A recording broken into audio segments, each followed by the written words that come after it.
Speaking. അയ്യോ, നിങ്ങൾ ഇതുവരെ പുറപ്പെട്ടില്ലേ? ഇപ്പോഴെങ്കിലും പുറപ്പെട്ടാലേ നിങ്ങൾക്ക് ഇവിടെ കൃത്യസമയത്ത് നാടകം തുടങ്ങാൻ പറ്റുള്ളൂ. ഓ, നാടകം കൃത്യസമയത്ത് തന്നെ തുടങ്ങും. കൃത്യസമയത്ത് തന്നെ ഞങ്ങൾ അവിടെ എത്തുകയും ചെയ്യും. ഇയാൾ ഇപ്പൊ എത്രാമത്തെ പ്രാവശ്യം ഈ വിളിക്കണേ? താൻ ഈ ഫോണുമ്മ കെട്ടി തൂങ്ങിച്ചാവാണ്ട് അതൊരു സ്ഥലത്ത് എടുത്ത് വെക്കി. കൊച്ചിയിൽ മാധ്യമങ്ങളെ കാണുകയാണ് തത്സമയം. അതൊക്കെ തീരുമാനമായി, എല്ലാം തീരുമാനമായി. ആ, ഞാൻ പറ അരമണിക്കൂർ ഞങ്ങൾ ഇരുന്ന് തീരുമാനമായി. അതൊന്നും ഇപ്പൊ നിങ്ങളോട് പറയില്ല, അത് നാളെ ലീഗായിട്ട് ഞാൻ പറഞ്ഞല്ലോ. 1 മണിക്കൂർ കൊണ്ട് ഞങ്ങൾ ചർച്ച തീരുമെന്ന് പറഞ്ഞാൽ അരമണിക്കൂർ കൊണ്ട് തീർന്നു. ഇത് അരമണിക്കൂർ കൊണ്ട് തീർന്നു, അത്രേ ഉള്ളൂ. ഒരു സ്കോപ്പും ഇല്ല നിങ്ങൾക്ക്. പ്രഖ്യാപനം നാളെ അതല്ലേ? അത് ഞാൻ UDF ബാക്കി ഘടകകക്ഷികൾ ദിവസം കുറച്ചു ദിവസമല്ല, നാളെ ഇതെല്ലാം അനൗൺസ് ചെയ്യുന്നത്. പിന്നല്ല എന്നല്ലാതെ. Hello, Mannar Mathai speaking. എന്റെ ദൈവമേ, നിങ്ങൾ ഇതുവരെ പുറപ്പെട്ടില്ലേ? ആ കഷണ്ടി തണ്ടിയ പുറപ്പെട്ടിട്ട് അരമണിക്കൂറായി. കുറച്ചും കൂടി നേരത്തെ പുറപ്പെടണോ? അരമണിക്കൂർ മുമ്പേ അവര് പുറപ്പെട്ടിട്ടുണ്ടെന്ന്. വേണമെങ്കിൽ ഇനിയും നേരത്തെ പുറപ്പെടാമെന്ന്. അതെങ്ങനെയാ? അരമണിക്കൂർ മുമ്പ് അവർ പുറപ്പെട്ടെങ്കിൽ പിന്നെ അതിലും നേരത്തെ അവരെങ്ങനെ പുറപ്പെടും? ഷൂ, അത് ശരിയാണല്ലോ. ഹലോ, എന്തടോ? നേരത്തെ നിങ്ങൾ പുറപ്പെട്ടിട്ടുണ്ടെങ്കിൽ പിന്നെ നിങ്ങൾ ഇത് എവിടുന്നാ സംസാരിക്കുന്നത്? ഒക്കെ ചെയ്യാൻ നാളെ ചെയ്യാനെല്ലാം നമ്മൾ നാളെ പോലെ കാര്യങ്ങളിലേക്ക് കിടക്കുമല്ലേ.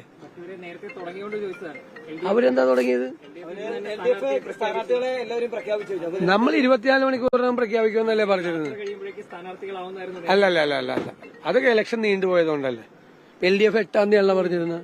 എന്ത് ഇന്നാക്കിയത്? അല്ലെ, ഇന്നാക്കിയത് ഞങ്ങൾക്ക് ഇവിടെ തീരുമാനിച്ചാൽ ഞങ്ങൾക്ക് സെൻട്രൽ ഇലക്ഷൻ കമ്മിറ്റി ഉണ്ടല്ലോ, ആ കമ്മിറ്റിയിൽ വെച്ചിട്ടാണ് നമ്മളിത് ചെയ്യേണ്ടത്. എല്ലാ ചർച്ചയും തീർന്നു.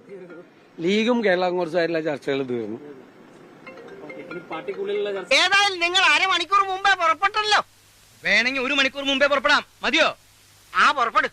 പ്രധാനപ്പെട്ട വാർത്തയിലേക്ക്. കോൺഗ്രസ് സ്ഥാനാർത്ഥി പട്ടിക 24 മണിക്കൂറിനുള്ളിൽ പുറത്തിറക്കുമോ എന്ന ചോദ്യത്തിന് മാധ്യമപ്രവർത്തകരോട് പൊട്ടിത്തെറിച്ച് പ്രതിപക്ഷ നേതാവ്. തെറ്റായ വാർത്തകൾ നൽകി നിങ്ങളുടെ വിശ്വാസ്യത കളയരുതെന്നാണ് VD സതീശൻ മാധ്യമങ്ങളോട് പ്രതികരിച്ചത്. പട്ടിക നാളെയോടെ എന്ന് KPCC അധ്യക്ഷൻ സണ്ണി ജോസഫ് പറയുന്നു. തർക്കങ്ങളൊന്നുമില്ലെന്ന് ദീപാദാസ് മുൻഷിയും പ്രതികരിക്കുന്നു.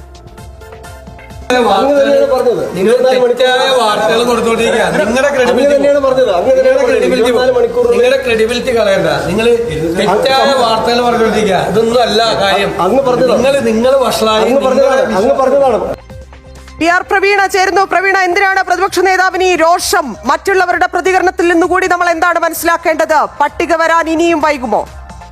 പട്ടിക വരാൻ ഇനിയും വൈകുമെന്നുള്ളതാണ്. സ്ഥാനാർത്ഥി പ്രഖ്യാപനം 24 മണിക്കൂറിനുള്ളിൽ ഉണ്ടാകുമെന്നുള്ളതാണ് ഇന്നലെ തെരഞ്ഞെടുപ്പ് തീയതി പ്രഖ്യാപിച്ച ശേഷം VD സതീശൻ കൊച്ചിയിൽ പറഞ്ഞത്. പക്ഷേ ഈ 24 മണിക്കൂറിന് ശേഷവും പട്ടികയിലേക്ക് എത്താനായിട്ടില്ല. തിരുവനന്തപുരം മുതൽ തുടങ്ങി പാലക്കാട് വരെയും കാസർഗോഡ് വരെയും വൻ തർക്കങ്ങളാണ്. MPമാർ ഉടക്കിടുന്നു, പ്രാദേശിക നേതൃത്വം ഉടക്കിടുന്നു. അപ്പോൾ എങ്ങും എത്താതെ പട്ടിക നീളുകയാണ്. ഇതിനിടയിലാണ് മാധ്യമപ്രവർത്തകരുടെ ചോദ്യമുണ്ടായത്. സ്വാഭാവികമായും പൊട്ടിത്തെറിക്കുകയാണ് VD സതീശന് മുന്നിലെ ഏക മാർഗം. അതുകൊണ്ട് തന്നെ അദ്ദേഹം പൊട്ടിത്തെറിക്കുകയായിരുന്നു. നിങ്ങളുടെ ക്രെഡിബിലിറ്റി കളയരുത്, ഇതൊന്നുമല്ല വാർത്ത എന്നുള്ളതാണ് അദ്ദേഹത്തിന്റെ മറുപടി. പക്ഷേ പല ജില്ലകളിലും സ്ഥാനാർത്ഥികളെ ഫിക്സ് ചെയ്ത സ്ഥാനാർത്ഥികളെ പോലും മാറ്റേണ്ട അവസ്ഥയിലേക്ക് എത്തിയ സാഹചര്യമുണ്ടായി. ഇതിനിടയിൽ കായംകുളത്തേക്ക് നിർദ്ദേശിച്ച M. ലിജു കായംകുളമാണെങ്കിൽ തനിക്ക് വേണ്ട എന്ന് അറിയിക്കുന്നു. ഇങ്ങനെ സ്ഥാനാർത്ഥികൾ സ്വയം പിന്മാറുന്ന അവസ്ഥയൊക്കെ ഉണ്ടായപ്പോഴുള്ള പ്രശ്നങ്ങളാണ് ഇപ്പോൾ ഉണ്ടായിരിക്കുന്നത്. ഇതിന് പരിഹാരം കാണാതെ മുന്നോട്ട് പോകാനാകാത്ത സ്ഥിതിയാണ്. എന്തായാലും നാളെ 10:30 വീണ്ടും കേന്ദ്ര തെരഞ്ഞെടുപ്പ് കമ്മിറ്റി യോഗം ചേരുന്നുണ്ട്. ഇതിലായിരിക്കും അന്തിമ തീരുമാനം ഉണ്ടാവുക. തിരക്കില്ല ഞങ്ങൾക്കെന്ന് പറയുമ്പോഴും തിരക്കിലാണ് എന്ന് കൂടി വ്യക്തമാക്കുന്നതായിരുന്നു ഇന്ന് VD സതീശന്റെ ശരീരഭാഷ.